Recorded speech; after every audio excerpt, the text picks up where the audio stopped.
à toutes et à tous, c'est Hermès, j'espère que vous allez bien, j'espère que vous avez apprécié la vidéo d'hier. On va bien sûr parler de Bitcoin aujourd'hui, on va parler également de Jérôme Powell qui est intervenu devant le Congrès hier et aujourd'hui à 16 h, il repassera devant le Congrès. On s'est excité par rapport à une petite phrase qu'il a lancée vis-à-vis d'une réponse à une question. Je dis bien que c'est une réponse à une question. Oui, le stablecoin sont une forme de monnaie. Et je l'ai vu à tort et à travers sur Twitter, sur le Discord, ça c'est bullish, ça c'est bullish. Ouais, c'est bullish, mais c'est que bullish pour nous. Et je vais vous expliquer aussi pourquoi dans cette vidéo. Bon, on va reparler un petit peu de technique, une petite ta séance qui est en train de se mettre en place, que tout le monde est en train de voir et de partager. Je partage cette idée-là. On va faire un tout petit peu d'héliotiste et on va revenir sur une fractale qui s'était donc passée en 2019 parce qu'il semblerait bien qu'on reproduise le même phénomène, que ce soit technique ou fondamental de 2019. On en parle maintenant. Avant de commencer, je vous invite toujours à rejoindre le Discord des rois du marché. On est plus de 1500 membres actifs sur ce marché, plus de 12 000 à avoir rejoint ce Discord. Et nous avons été plus de 12 000 également à télécharger la stratégie des 4 rois que vous retrouverez directement dans l'onglet documentation. N'hésitez pas à l'utiliser, vous en imprégnez, vous en inspirez pour vous aussi trouver votre propre style d'investissement. Vous avez également dans ici l'onglet règles de bienvenue, un petit questionnaire qui s'appelle le questionnaire des rois sur le Discord qui permet en fait de mieux vous connaître et de mieux me connaître, les membres de la communauté. J'ai plusieurs membres qui sont venus me voir pour dire est-ce que c'est possible de passer en orange parce que j'ai répondu au questionnaire? Oui, je les reprends cet après-midi si vous le souhaitez. Et si vous voulez y répondre, il est grandement disponible. Ça fait longtemps que je vous en avais pas parlé, mais ça permet en fait tout simplement de passer en membre confirmé ou expérimenté en fonction des réponses que vous aurez données. N'hésitez pas à le redécouvrir dans le Discord des rois du marché. On va parler Bitcoin relativement rapidement. Nous étions ici auprès des 28 000 $ hier et on avait dit bon, voilà, on a eu des achats, notamment sur Coinbase. On a vu un retour assez franc au niveau des volumes sur Coinbase. Donc est-ce que c'est les news? Est-ce que c'est plein de choses qui ont poussé ce marché dans la stratosphère? On est plutôt, en tout cas, qui tente à faire des arrachements haussiers. On est toujours dans notre play au niveau des 10 jours de vert inarrêtable. Donc c'est plutôt intéressant à observer. Et on vient tout juste de commencer notre short squeeze. Et je vais vous expliquer pourquoi on vient tout juste de commencer notre short squeeze. On va faire un tout petit peu dans leur flow.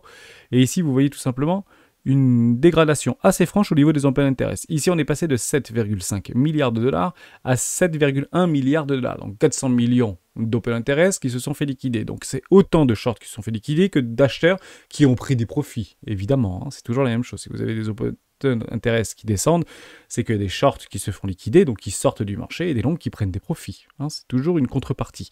Et on voit en fait que c'est soutenu ici au niveau des open interest, parce que dès qu'on commence à se dégrader, boum, on voit les open interest reprendre 100 ou 200 millions de dollars. Et c'est super intéressant, ça veut dire qu'il y a à la fois des vendeurs à découvert qui trouvent des plays à jouer et des acheteurs qui continuent à pousser ce marché. On voit au niveau du CVD sur des contrats futurs qui est encore croissant. Il se stabilise ici, oui, on le voit sur une toute petite fréquence, je suis actuellement en 1 heure, mais c'est plutôt croissant.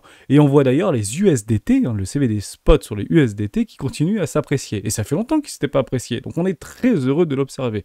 Ratio de short plutôt en faveur des acheteurs ici et les spreads qui commence tout juste à essayer de trouver des espèces de divergences pour retrouver dans le positif. On attendra bien évidemment une raison peut-être positive pour une extension et une forme de FOMO qui est en train de se mettre en place. Et malheureusement, je le dis et je le répète, ce n'est que du FOMO qui est en train de se mettre en place et je vais vous expliquer pourquoi dans cette vidéo. Juste avant ça, on revient par rapport à pas mal de choses que j'ai vues sur le Discord vis-à-vis du RSI en 14 périodes en H4.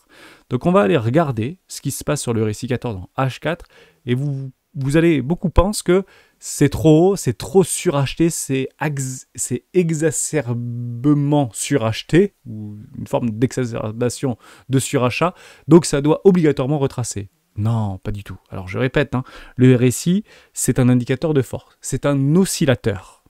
D'accord? Donc on voit par rapport à la force d'un mouvement. Cette force est puissante. Pourquoi? Parce qu'on se retrouve, je vais juste reprendre, ici, par rapport, et on dépasse les 90 au niveau de notre oscillateur, borne de 0 à 100. Donc très fortement suracheté, avec des volumes qui accompagnent bien ce mouvement. Donc c'est exactement ce qu'on veut observer. Dès lors, traçons un petit trait sur ces 92 finalement, par rapport à notre RSI, et je vais vous montrer juste 2 fractales qui vont peut-être vous faire changer d'avis par rapport à cet oscillateur. En somme, c'est pas quand c'est suracheté, je vends ici, ou quand c'est exacerbement trop haut, je vends, et quand c'est exacerbement trop bas, j'achète. C'est pas du tout comme ça qu'on utilise un RSI, bien évidemment. Faut faire très attention à ça.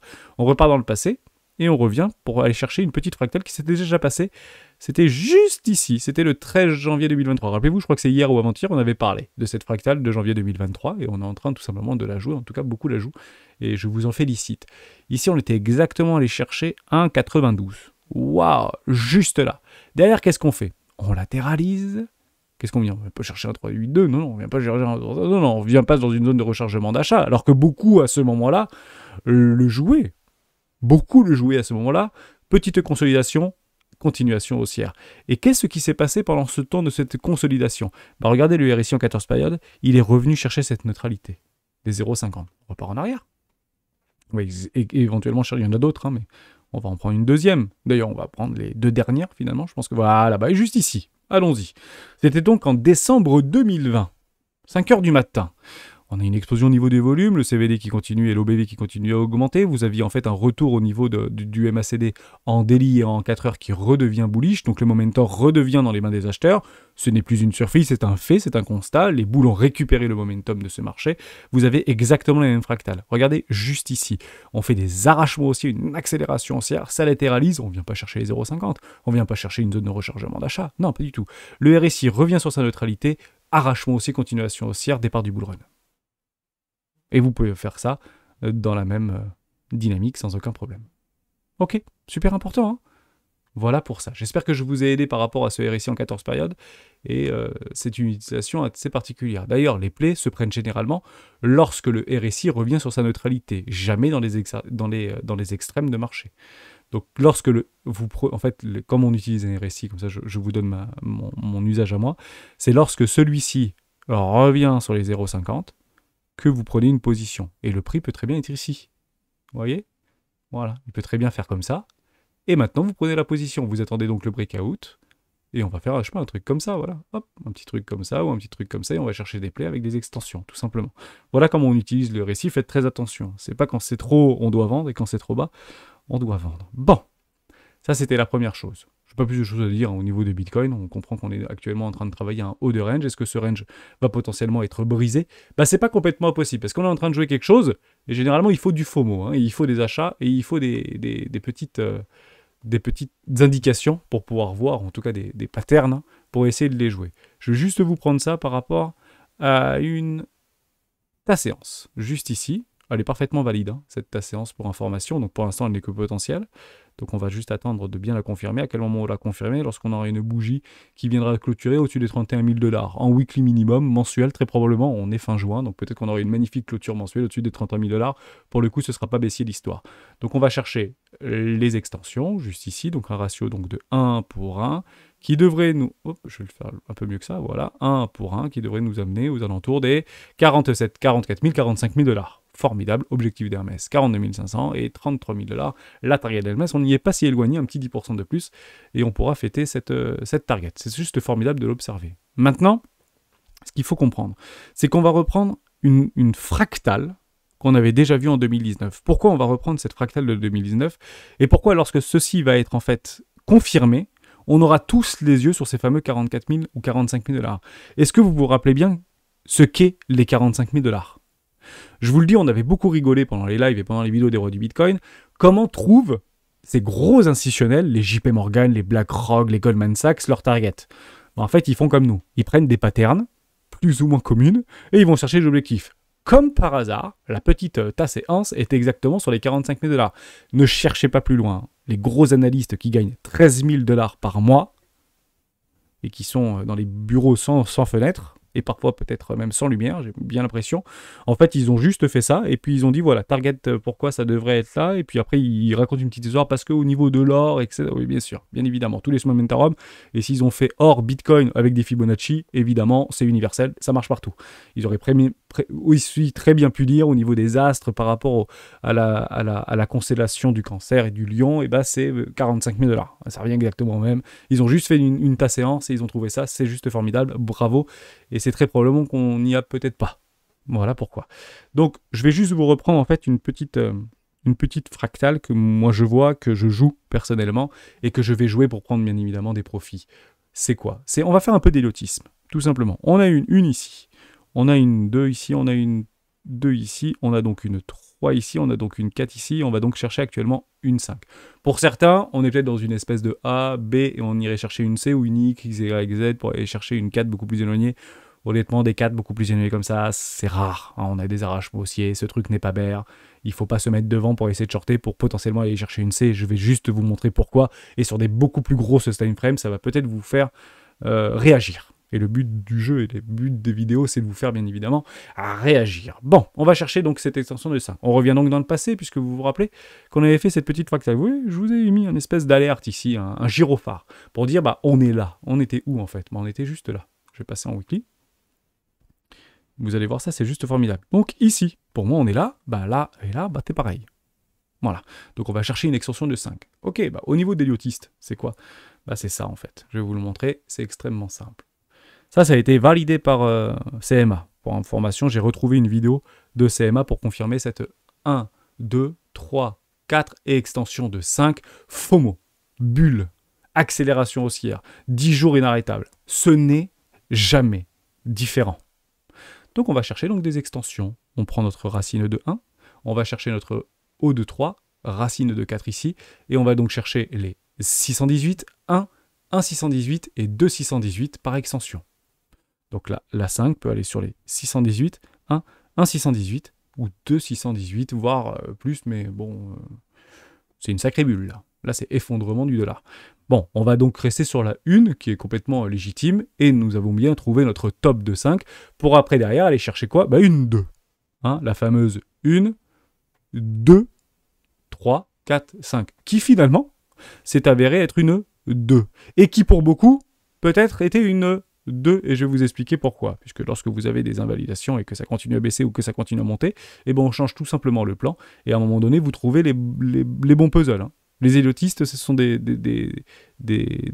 puzzles, en fait. Hein. C'est tout simplement ça, jusqu'à validation. Ça ne veut pas dire qu'on ne peut pas le jouer. Tout n'est que probabilité avec des retracements de Fibonacci. On fait exactement la même chose, je ne fais pas juste celui-là, et on va les chercher. Donc on prend notre racine de 1, ici. On va chercher notre 3, et on va chercher donc notre bas de 4 sur les 25 000 $. 25 800. Oh, voilà. Donc notre objectif de 5, c'est quoi? C'est la 618. 1, on s'était donc arrêté exactement ici, rappelez-vous en 2019, 1 618 ou 2 618, c'est pas complètement possible pour l'instant, je n'y suis pas. Faut juste comprendre que généralement les 5 par extension, là où il y a du FOMO, c'est là où les institutionnels et les gros portefeuilles prennent massivement des profits. Et actuellement, c'est pas ce que je crois. Actuellement, c'est ce que je vois. Et ce que je vois, c'est qu'il n'y a pas d'argent sur ce marché. Il n'y a pas de nouvel argent sur ce marché. Et la dernière fois où j'ai constaté, où j'ai vu dans nos datas qu'il n'y avait pas de nouveau argent frais qui venait sur ce marché, c'était dans 2019. C'était donc ici. Et je vais vous expliquer pourquoi je vous dis ça. Puisque si on fait un petit tour au niveau de nos stablecoins, d'où vient en fait cet arrachement haussier, ce pump? Il vient de là. Il vient de chez nous. C'est pas différent. C'est des USD, des BUSD et des USDC, du DAI qui est venu dans Bitcoin et dans quelques crypto-monnaies. C'est pas du nouvel argent frais. Pourquoi? Parce qu'on va chercher la dominance, enfin le market cap total au niveau des stablecoins. Il est en train de mourir, ce truc. L'argent sort depuis des semaines de ce marché. Il ne rentre pas sur ce marché. Donc c'est bien des gens qui sont déjà sur ce marché, qui sont en train de pomper leur propre bague pour nous le vomir dans la tronche lorsqu'ils sont arrivés sur des niveaux qu'ils ont décidé opportuns de vendre. Généralement des zones de rechargement, les 0,50, souvent c'est les 0,50 chez les institutionnels. Je vous rappelle ce que c'est un 0,50, c'est assez drôle puisque vous allez retrouver peut-être une petite fractale très intéressante par rapport à ce plat-là, ce sont les 0,50. Voilà, ça c'est typiquement des retracements institutionnels, c'est les 0,50, 42 500 $. Voilà, comme ça vous les avez. Je vous le dis franchement, je ne serai pas all-in aux 42 500 $ ou 42 000 $. Voilà, comme ça vous avez clairement ma vision. À quel moment je peux me tromper? Parce que ça c'est ce que je vois, hein. C'est pas ce que je crois. Maintenant, je ne crois pas que la Fed et Jérôme Powell va réinjecter massivement des liquidités. Pourquoi? Parce que là, on va chercher un tout petit tour, je ne sais plus où, c'était quoi? Voilà, ici, Dow Jones, machin, Wall Street décroche Jérôme Powell par rapport à son intervention d'hier. Donc, il a fait son discours, il est passé devant le Congrès pour son jeu de questions-réponses. Et il y a eu des questions, une question ou deux, mais je crois que c'était qu'une question sur les crypto-monnaies par rapport aux stablecoins. Donc Jérôme Powell n'a absolument pas de lui-même mis les stablecoins et les crypto-monnaies dans son discours, pas du tout, c'est juste une réponse à un gouverneur. Et il faut savoir que le gouvernement aux États-Unis, ou les sénateurs et la Chambre haute et la Chambre basse aux États-Unis, est beaucoup plus alerte de ces technologies, ces ruptures de technologie blockchain. Pourquoi ? Parce que beaucoup plus de monde. Et ça devient électoral. Parce que quand vous touchez 20% de la population qui détiennent directement ou indirectement des crypto-monnaies, croyez-moi, ça compte dans la balance électorale. En France, ça compte pas du tout. On est plutôt considéré comme rien, finalement. On nous met dans les influenceurs crypto, c'est la même chose que je me fais des injections dans le visage et que je vends du dropshipping. Je dis pas que c'est pas bien, je dis pas que c'est bien, je dis juste qu'on est tous dans le même panier. Actuellement, il n'y a pas d'exception. Aux États-Unis, il y a des vraies exceptions qui sont faites par rapport à ces ruptures technologiques qui sont beaucoup plus en avance que nous. Généralement, on parle de 10 à 15 ans d'avance sur nous. Bon, les marchés ont un petit peu retracé. Pourquoi ? Parce que Powell maintient que l'inflation reste élevée, toujours élevée. Il y a toujours une manœuvre inférieure à l'offre d'emploi. Ah oui, il n'y a pas assez de chômeurs pour Jérôme Powell. Donc, grosso modo, dans son discours, il le garde depuis des mois en arrière, il n'est pas prêt de faire son pivot, Powell. Mais alors vraiment pas prêt de mettre son pivot. Il va encore plus loin, parce qu'il maintient que le système reste sain et résilient, et répète que la Banque centrale envisage de renforcer les règles. Les récentes faillites bancaires, y compris la faillite de Silicon Valley Bank et les tensions bancaires qui en résultent, ont souligné l'importance de veiller à ce que nous disposions de règles et de pratiques de surveillance appropriées pour les banques de cette taille. Il y aura en fait de nouvelles règles, très probablement l'image de BAL 2, BAL 3, BAL 4, etc. en Europe, pour renforcer cette surveillance-là. Clairement, ça ne fera pas plaisir aux banques. Je vous rappelle que la dernière fois que le gouvernement et la Banque centrale américaine ont mis leur nez dans des nouvelles règles par rapport aux produits dérivés de 2008, c'est ce qui a en fait réellement déclenché l'étincelle qui a déclenché la crise des subprimes. Parce que tant que personne ne voyait rien, tout se passait bien dans le meilleur des mondes, le jour où Powell, c'est pas Powell à cette époque-là, mais le jour où la banque, la Fed et le gouvernement ont mis leur nez dedans, ils l'ont pas fait qu'un peu, ils ont craché les marchés. Littéralement craché les marchés. Reprenez cette news-là, Warren Buffett en parle très bien. Warren Buffett lui-même a dit, c'est une connerie ce que vous êtes en train de faire. Eh ouais. Grosso modo, laissez-nous jouer avec vos milliards. C'est à peu près ça l'idée. Donc on est tout simplement en train de recréer, dans le narratif de ces lectures que je suis en train de voir vis-à-vis de Powell, la même situation qu'en 2008. La cause est toujours un déclencheur, généralement politique, réglementaire ou tout ce que vous voulez, mais la conséquence, c'est généralement suite à la cause. On aurait très bien pu continuer cette crise des subprimes jusqu'en, 2012, 2013, 2015, etc. Qui vous dit qu'aujourd'hui ces Condex n'avaient pas en fait tiré la sonnette d'alarme vis-à-vis de FTX? Est-ce que vous pensez vraiment que FTX aujourd'hui ne continuerait pas à tourner comme hier? Toujours une cause qui influe sur des conséquences. Les causes, c'est ce qu'on essaye de regarder à travers les lignes. Les conséquences, on les subit. Donc c'est pour ça qu'il faut créer des narratifs, créer des scénarios, sans pour autant se reposer sur des modèles, mais un vrai scénario plausible, crédible en fonction de ce que l'on voit et non pas en fonction de ce que l'on croit. Ce que je vois, c'est que Jérôme Powell a envie de renforcer des règles. La dernière fois que ça a été fait, ça s'est mal passé pour les marchés américains. Je vous dis juste ça. Hein. D'ailleurs, demain, en parlant de marché américain, on fera un travail sur Apple par rapport à ce qui est en train de se passer, notamment sur Foxconn, qui peut m'alerter derrière l'oreille d'un effondrement peut-être prochain de l'action Apple qui devrait en surprendre plus d'un et que je ne retrouve pas en fait sur Internet. Donc, soit je suis complètement à côté de la plaque, soit je suis pas complètement en dehors des clous et il y a un truc qui pourrait se passer à la Michael Burry. On en parlera demain dans le live. J'espère que ça vous plaira. Voilà. J'ai pas plus de choses à dire par rapport à ça. En tout cas, il garde sa trajectoire et s'il répond à des questions sur les stablecoins, tant mieux. Je suis plutôt d'accord pour dire...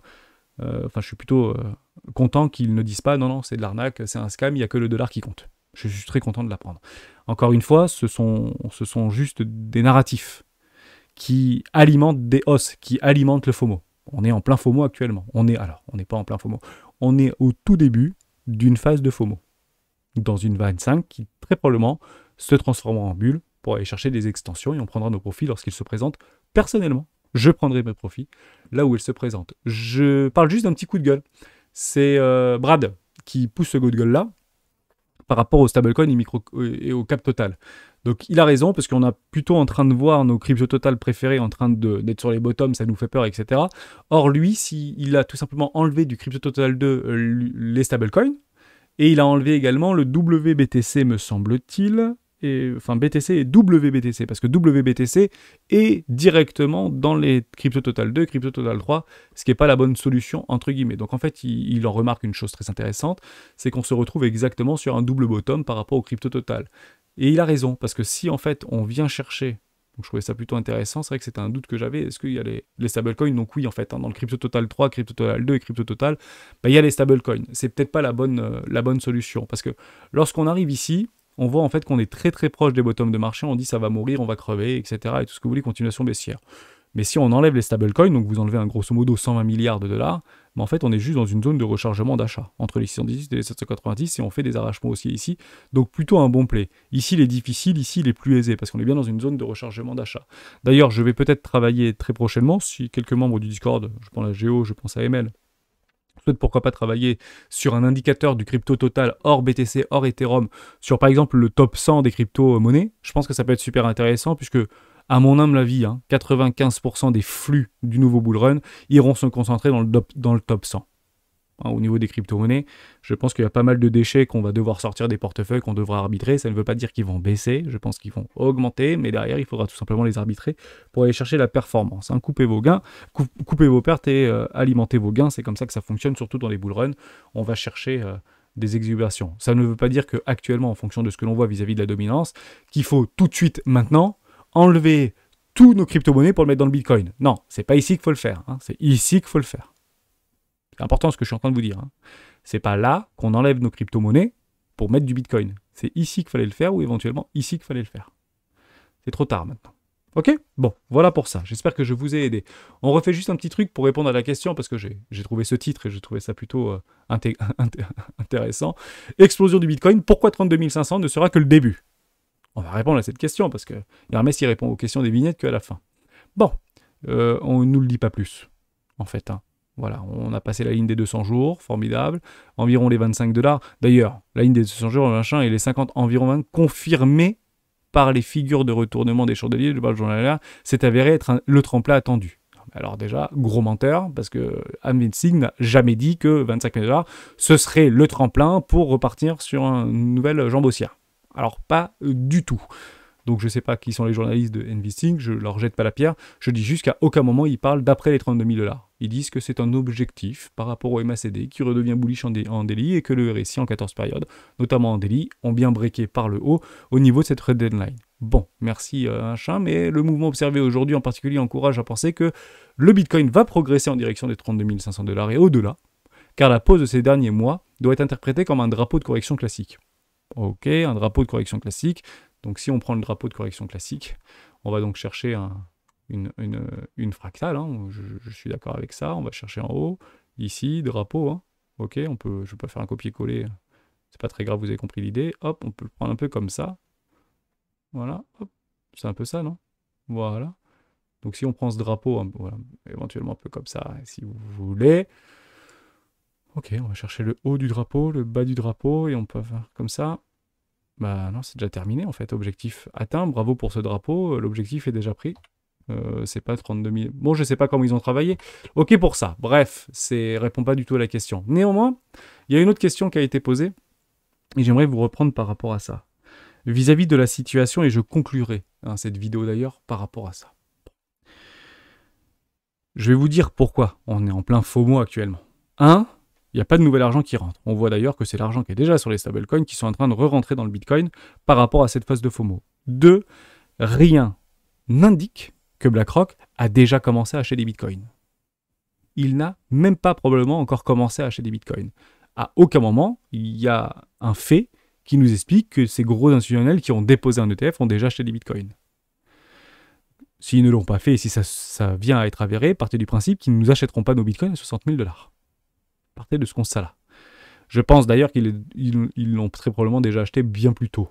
D'ailleurs, ces bitcoins. Je pense qu'ils en ont déjà, mais à l'intermédiaire d'autres sociétés, etc. Probablement des sociétés écran et tutti quanti. Bon, bref, c'est comme ça qu'ils font. Société Générale avait bien dans les Panama Papers plus de 1000 sociétés dirigées en son nom, mais qui n'étaient pas de la Société Générale, bien évidemment. On ne va pas rentrer dans ces idées-là.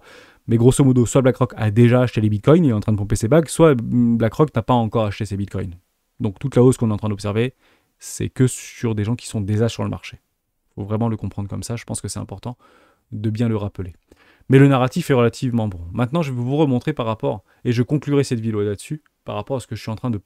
ce que je pense. Et bien évidemment, je vais le jouer lorsque je le constaterai, mais actuellement, je ne le constate pas. Il faut juste se rappeler de quelque chose. Lorsqu'on était là, dans cette augmentation-là, on avait des bonnes nouvelles. On avait des mauvaises nouvelles, hein, comme le hack de Binance qui s'était fait prendre 7000 bitcoins, etc. Mais les flux de l'intérieur de ce marché n'étaient pas différents des flux qui re-rentraient sur ce marché. Ce n'était donc considéré comme une correction haussière.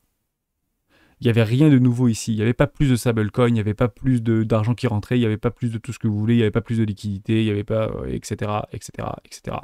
En fait, ce qu'on est en train d'observer là-dedans, c'est exactement ce qu'on est en train d'observer là-dedans, mais c'est copier-coller, j'efface tout. Bon.